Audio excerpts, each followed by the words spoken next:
Kami. Oh, maupo kayo. Opo.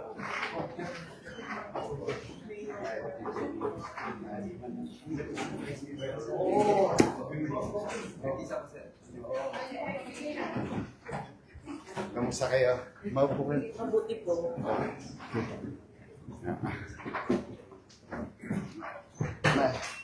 Good morning. Good morning, Welcome again to Manila. Nung araw po man, as you all know, the city supports the agricultural industry in the Mountain Province. The entire Cordillera.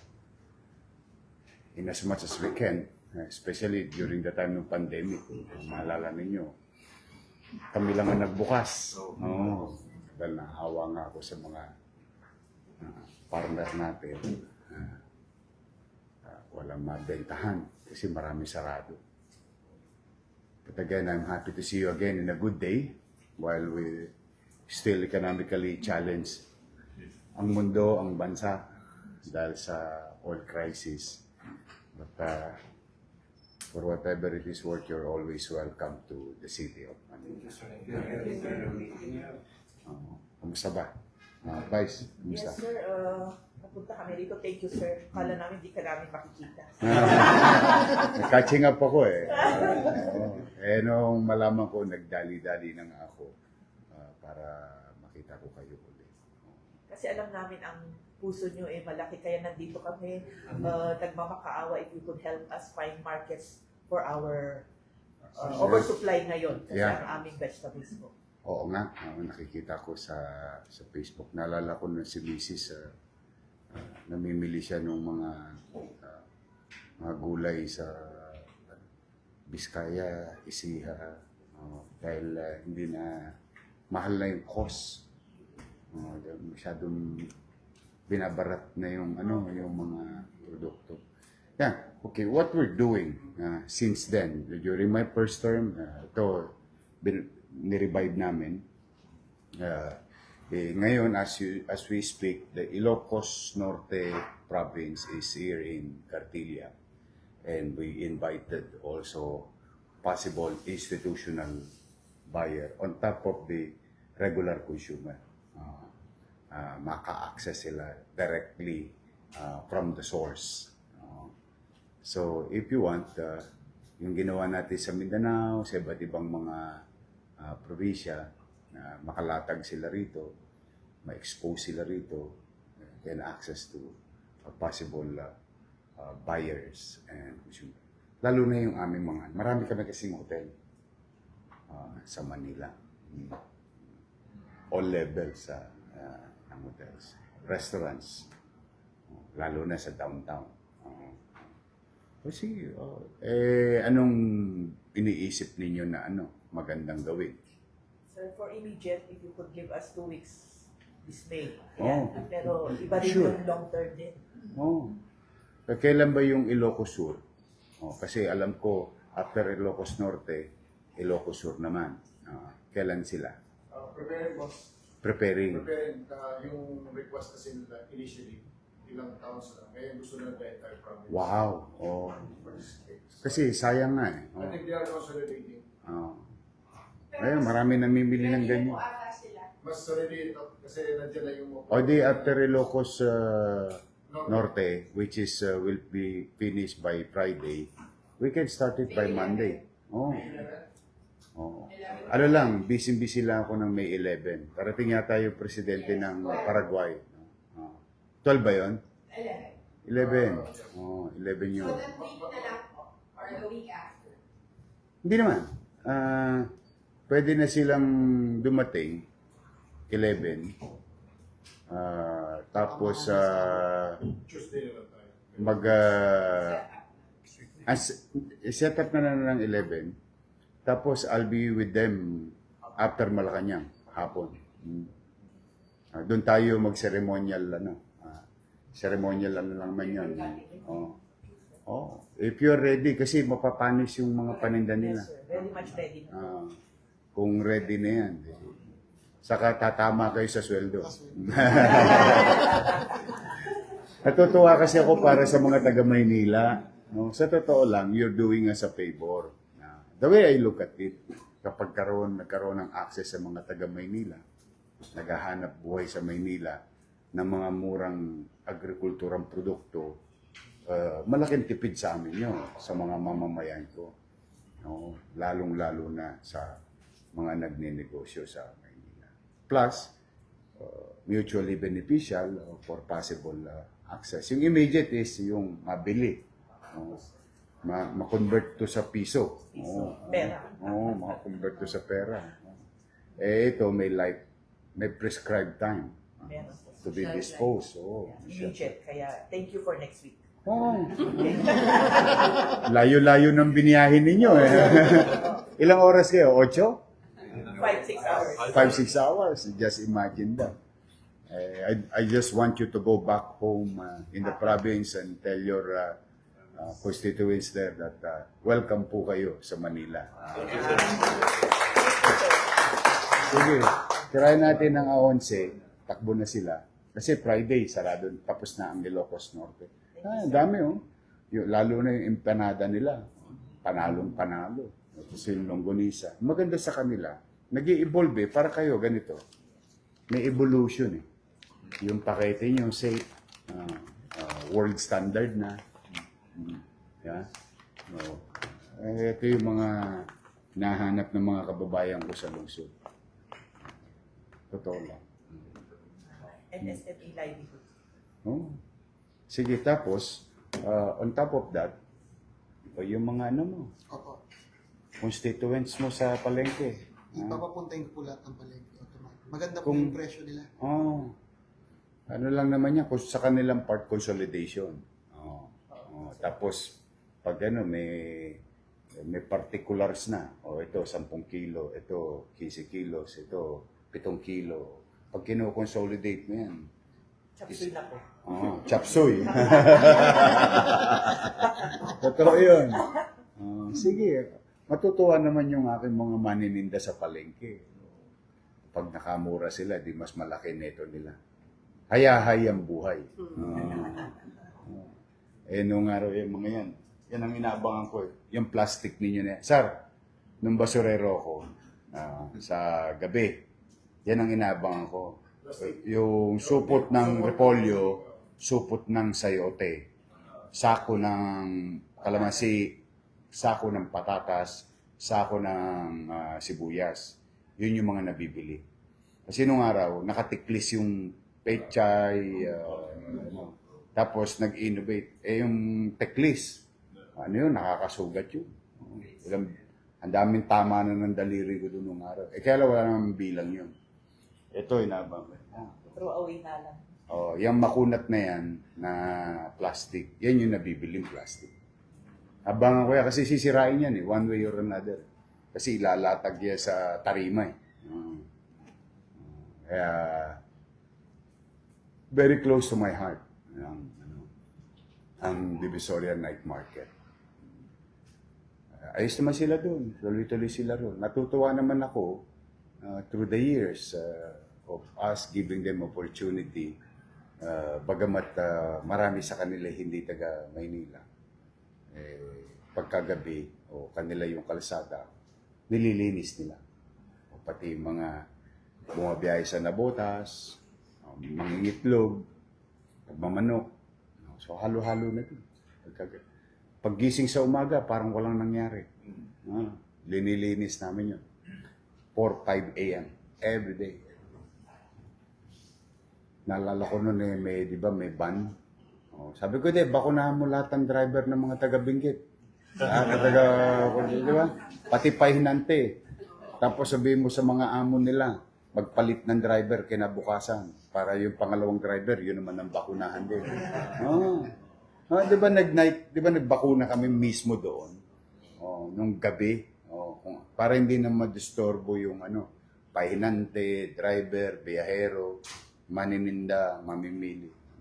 Tira kami ng tira doon. Ubos din namin. Kasi inopen ko yung vaccination to everyone. Kumbaga, sino may gusto. Oh, ang dami ko kasing nabiling vaccine. Plus marami rin binigay dati si President Duterte na bakuna sa Maynila. Kaya ginawa namin, we tried to accommodate as many as we can. Now, I don't want to take much of your time. I'm happy to Sir, be of pwede service. pumilit pa. Sure. Oh. Sir, kung pwede sana sa long term, di ba, nag-procure kayo for your jail, hospital, kung pwedeng makadirect. Oh, sige. I will ask CGSO how to go on it. Okay, thank Oh. you, sir.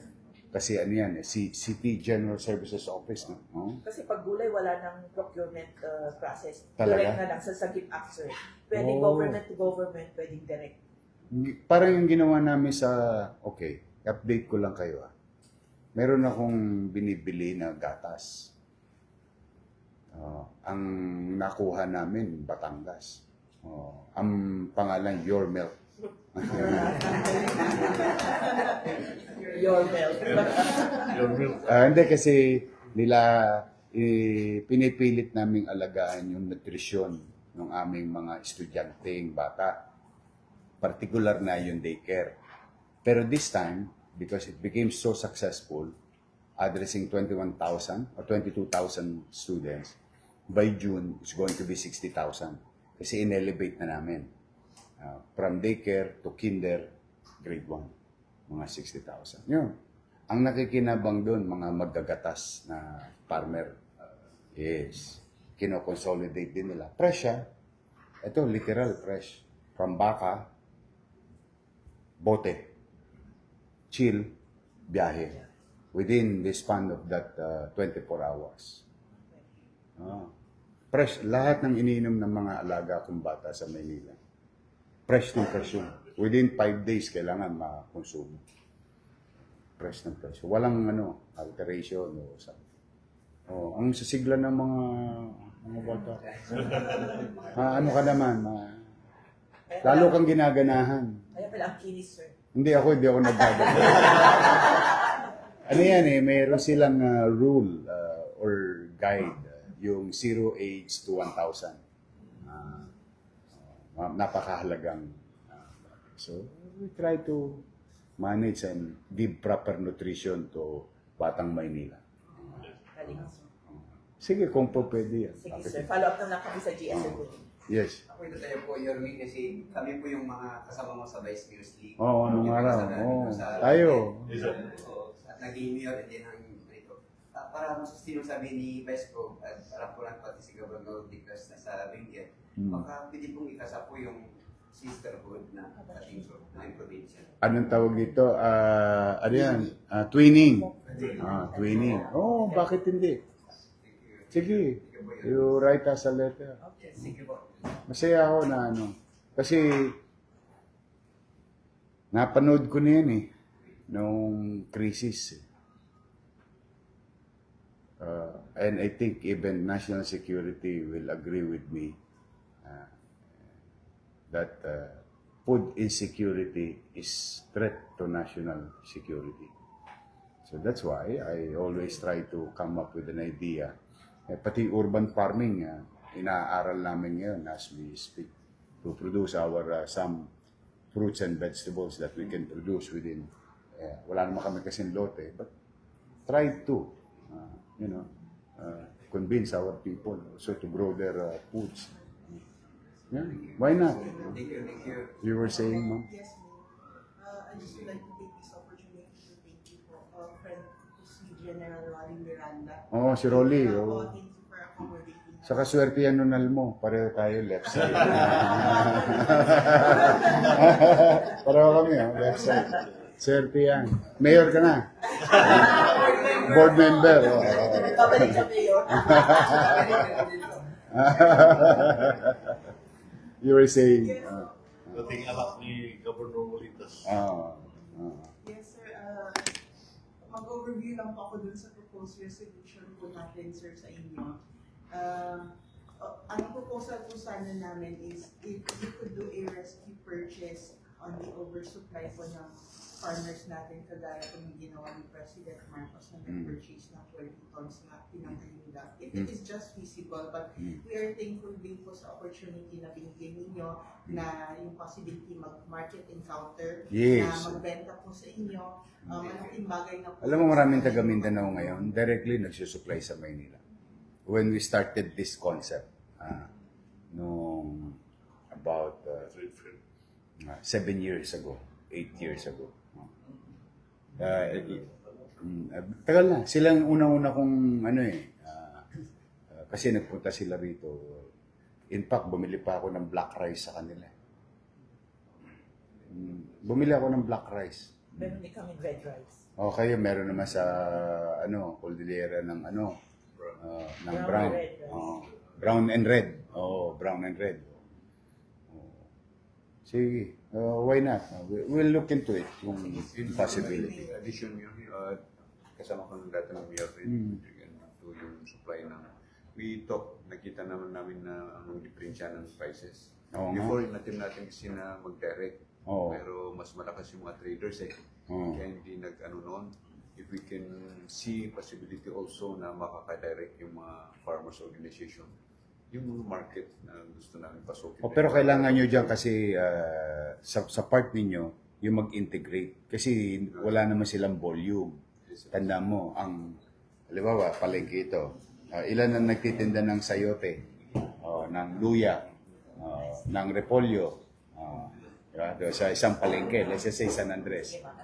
So yung orders nila, dapat ma-consolidate. Yun naman ang itatawag sa inyo. Ito ang demand sa palengking ito, sa araw na ito. Tapos ito naman sa palengking ito. Tapos ito naman sa palengking ito. We will try na ma-i-organize yung data. Tingin ko to, organization lang to. Yes, sir. Organization will tie up with the farmers organization dito sa... Kami naman kasi, lahat ng posibleng malaking kitain ng aking manininda, pabor ako lagi. Yun lang ang ko sa tinry natin yung nag-in-between. Because of yung prices ng mga trader, talagang hindi umabot sa dapat dadaanan sila. With your help, saka i-coordinate namin. Active to. Nakita naman niya kung gaano diferensya ng farmers Maganda po pagka yung presyo nila. talagang from the farm to Kasi diretso. if we can do that, because we can introduce us with some of the market na pwedeng farmers group kita sa market. At least tutulungan natin. Sige. Apo yun. Anytime. Ano ang available na gulay ngayon na possible emergency purchase na available ngayon sa inyo? Cabbage, potatoes, Mostly, Carrots. Carrots. May lahat ilang na vegetable. Broccoli. Broccoli. Cucumber meron din. Mga ilan to nila datong pinag-uusapan na? So marami. Bagyo beans, ang tawagin nila. Pero benget beans. Benget beans. Pero kasi ang kilala lang na, Bagyo beans, ginagat sa recto. Binibenta sa Baguio. Sa tondo, sa recto, sa gabi. Sa tarima, pagbuhos nun Bagyo beans. Pero ngayon, Pwede mo na alam, namin ng benget. Kasi ganun sir, Baguio beans sa kanila. Pero yung mga beans na nagasa sa Baguio, Dali yung benget. Binibenta lang sa Baguio. Kasi nandun ang komersyo. Tama. It makes sense. Nandun ang central commerce city. Tapos nearby yung Benguet. Pero walang farm sa Baguio. Wala. Bahay. Ang tumutubo doon, simento So mga ganon. Mga 20 tons po kaya po. Everyday Talaga. po yan. Mayor, Yes. yung yung supply ko ng everyday po sa Latindan, 300,000 po. Kaling ng bugyas yung na. Everyday sa 300,000 Grabe, no? 300,000 tons po. One day po yun. Produce. One day lang po yun. Kasi po lahat yan, dumarating sa Mindanao yan Bugyas yun Isang bugyas yun Kasi 60% galing dun. Kaya kung tans ang pag-usapan ko ngayon. One to sawa. Oo. Kaya nga nag- Talaga yun talagang kabuhayan ng mga kababayan natin doon. Day in, day out. Yun na yun. 6%. Gulay lang. Every day in, day out yan.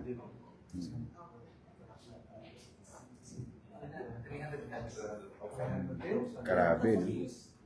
From Bugyasa. Yung 13 municipalities. 2 weeks. Hinihingi. Yeah. Oh. Hanggang sa maubos. Alay nyo. Eh, yung nakaraan nga, nakailang balik sila? 5? Nakailang balik ang Nueva Ecija? Naka-5 truck sila. Balik. Limang refill. 5 cycle. 5 refill. 5 cycle. Ano naman ang dinala nila rito? Sibuyas, bawang. Ang ganda ng bawang. Sili nila, yung ganito. Sa inyo yan, sir. Oo. Alam namin mga Mahilig ako. Mahilig ako. Kaya binili ko. Binili ko. Ganito. Ano yan, ha? Lowland pa yun. Ganyan na ganyan. Tapos, nung mabili ko, 100 Gs ba? 100 Gs na, 1 kilo. Imagine mo yun. Dito, pwede na itong pang-kwintas sa sobrang mahal. Pag binili mo ito sa... Okay ito, Yung broccoli nga kanina, yung check sa Divisoria Market, it's 140. 140. 140. Sa kanila, it's 50. 55 hanggang 80. Ito po ngayon sa atin 140 kilo yung Divisoria. Magkano po sa inyo ngayon to? Cabbage kilo mo? 8 pesos. pesos. 10 pesos. 10 pesos. Pero may first class, second class. Third class. Red bag is 7 first class. Ayan. Yung reason, Mayor, na yung farmers natin, instead of delivering, they hope to just throw away. Yeah.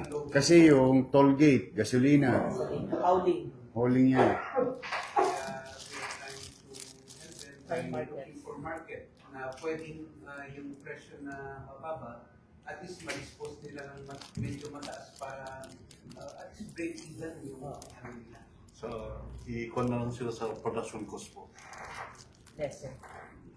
At saka kakausapin namin dito, directly farmers. Walang middlemen. Kaya, good Natin price. kami mawawala rin. Mawawalan kami. We will, pagbalik namin, i-review namin sa accredited association ng farmers. Kaya Mayor, next week, ang maasahan nyo, fresh vegetable together with MSFE, mga coffee Ito, products. magdala rin kayo ng ganito. Yes, sir. Lalo na to, pang mga regular to. Automatic style mo yun. Sila dining. Ayan o, tamo. Yung dalawa na yan. Favorite niya. Meron kasi dito ginagawa yung what you call katutubo market. No, wherein mga fashion designer, magagaling gumawa ng damit. Minimix sila yan. Ilocano, Cordillera, Mindanao. Minimix nila yan. Tapos gagawa nila mga dress. Kaya ako kung napapansin niyo si Mrs. Pansinin niyo tingnan niyo yung mga suit niya. Galing sa inyo, galing sa Ilocos, galing sa Mindanao. Dito sa BGC pa BGC tindahan. Doon sila nag-ayan, magsa-shopping. Pero RTW na yun. RTW na yun, no? Yung sa kanila, yung Yung raw materials. raw material. Kaya, For us, Mm. RTW yun. No? Maganda presyo, Nalulula ako. Konting lang, tweak sa design. Just imagine that. Sige, antabayanan ko kayo. Set up nyo na. Flowers. yeah, with flowers. And strawberries. Kakasya naman sila dyan sa summer of taste of Manila. sabi ko sa kanila, for after the meeting today, they want to check it out and then let me know kung anong comments nila. So, if we need to add or... Medyo challenge lang ngayon na ginagawa yung mga drainage. Pero mabilis lang. Halos 1 linggo lang yung isang side. Mabilis naman yung paggawa. Sige. May kakao din kayo doon. Meron din po. Yan. Yan ang mga ano ng... Sige. ang tawag na high value crop ba ang tawag? High value crop. High value. Pwede pa-request mo maya mag-video sa inyo. Oh! Halika! Oh! Kita mo sa Dangwa? Hindi mo sa lang. Oo! Pinayos namin yon yung Dangwa. Tapos pinopromote na namin siya as flower capital of Metro Manila. Para yung orientation ng tao, the next, kasi yung lumang tao, tayo alam natin yun. Pero yung younger generation, we try to send a message that if you need good quality flowers, you can go to Dangwa. Ano yun? Ano sila rin? Ayos na ayos sila dun ngayon. Lagi kong, kasi nga gusto ko, mag-survive sila. Kaya lang talagang pinapakiusapan ko silang magdisiplina lang. Kasi sometimes they tend to go beyond. Tapos nairereklamo sila. Siyempre, pag nare-reklamo. Nakita mo nga yung sabi ko nga sa iyo sa gabi, sa night market. Sabi, walang reklamo, tao. Kasi nakakadaan pa rin. Kasi nakakapagtinda. Tapos yung mga truck nakakaparada ng maayos. Kumbaga, walang naistoro. Tapos pagising sa umaga, parang walang nangyari. Lahat yun, nililinis namin yun. Kuskus, basura. Basta pagbuka ng araw, ano na, available na sa mamamayan. Thank you, sir. Thank you. Kaya ganun din yung sabi ko doon sa ano. Sabi ko, alam mo, hindi mo kailangan malaking tindahan. Ang kailangan mo malaking storage. Kasi yung tindahan, showcase lang. Pag may bumiling volume, kailangan may lamang ng ano mo. Kaysa binibilad mo sa araw. Kaya yung unti-unti naman, nag-a-adapt sila. Pero malakas. Nung November, di ba? Grabe, saka nung Pebrero. Okay. Wow. Grabe. Grabe. Ngayon din po, Flores din. Rest assured that your products is safe here and they are welcome here. We are happy to be of service. As we all know from our forefathers, Manila is a window of opportunity and we'll make it that way as long as I'm here. Thank you, Leo. Thank you. Halika.